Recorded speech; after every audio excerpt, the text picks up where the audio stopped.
And that whole process of kind of feeling a kinship with somebody that you've never met is sort of an interesting process. I would say that it's in the top category of irrational reactions that I've had in my life. I'm a child of the 80s, I'm 42, so I grew up seeing Michael's face everywhere and hearing his music everywhere. But in many ways, I didn't have an attachment to him when I was young. I think he was too popular for me. So what changed that? You know, he was just always around, and I watched the whole saga of his incredible popularity and how people loved and adored him. I guess the only personal story that I really have about Michael Jackson is that my father was staying in Singapore on a business meeting, and he heard this crowd roaring outside of his hotel. So he called downstairs and asked, "What's going on?" And they said, Michael Jackson is staying in the hotel across the street. And Dad said he looked out and there was a sea of people, as far as the eye could see, grouped around the hotel. And I remember at the time thinking, like, what's the big deal? What's the draw? I watched him as he seemed to fall apart in front of our eyes. And somebody who was, you know, even though I didn't have that attachment, I saw him as a very beautiful face. He was a beautiful man. And watching him become an object of public ridicule was painful, even though I didn't have a lot of attachment to him. So I watched, not a lot, but I kind of watched bits of the trial. I almost didn't want to see it because it was painful for me to see what was happening there. But I really didn't pay a lot of attention until he died. And what happened essentially was I was talking with a friend on the phone, and we saw the ambulance taking him to the hotel, or to the hospital. And shortly thereafter they announced that he had died. And my friend said, "Oh, you could see that coming," you know. And I found myself feeling really sad and unexpectedly sad. And that evening I started to cry. And by the time I woke up the next morning, I felt like I'd lost a member of my family. And because it was so irrational, I just tried to figure out what was going on. So I began to watch YouTube videos of his performances, his rehearsals and interviews, and watching the way the public dealt with him, loving him to pieces, devouring him with their eyes, tearing at him, and then watching those who hated him so much attack him so brutally. That he was a lightning rod, that he was an anchor for something. I don't know what it is. I still don't know what it is. For one person to attract that much energy, positive and negative, that he was a magnet for our projections, fascinated me. And the more I read about it, the more I watched him, the more I realized that I think Michael Jackson was a spiritual teacher.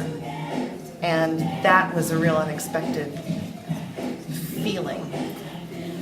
That he was not, in my opinion, just a popular figure, but somebody for whom his life, very human life, was blown completely out of scale. It was a huge life. It was a huge rise, a huge fall, and when he died, we felt it. I wanted to make a gesture of respect for a human being who lived such a large and public life. And when the film, This Is It, came out, I was really interested in the entrance that Michael was going to make. that they had made a suit that was going to be a skin of video screen. It was new technology. And rather than projecting onto it, it was going to be within the material. He called it the light man, which is interesting because in Gnostic Christianity, one's soul is called the light man. And he was going to come out on stage in this suit that was a screen for projections of images from all over the world. And I thought that's who this man was. He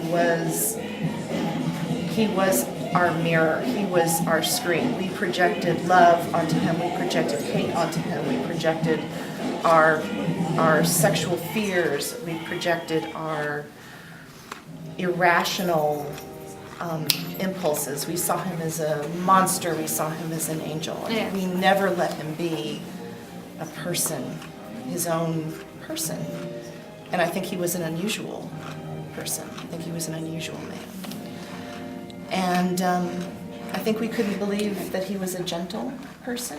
We wanted to see him as somebody who was brutal because I think we're not at peace with our own brutality within ourselves. Michael shouldn't be made into a deity, but I think we should allow his life to be an example for what we as a public do to somebody who is extraordinarily gifted and extraordinarily sensitive and different and tried his whole life to make a positive contribution. And a lot of people don't know about his charity work, and a lot of people don't know about his spiritual poetry. I think he was not who we thought he was.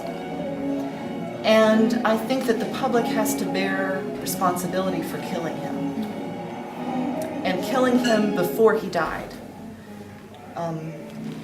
Somebody that I've been writing back and forth to calls it a social death, to be marked for social death.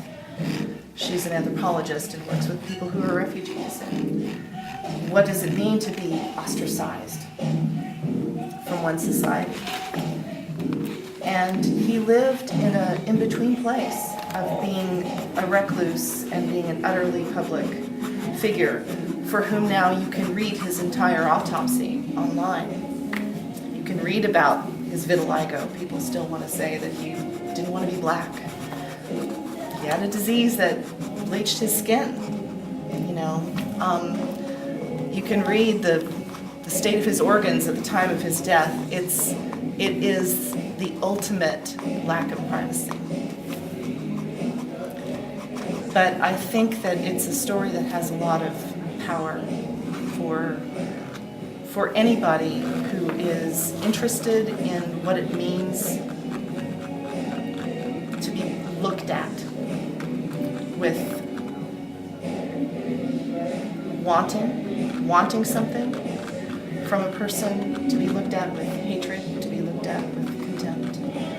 And he kept trying. If you know, the Joker smile that they talk about at the end of his life, but he kept trying to smile.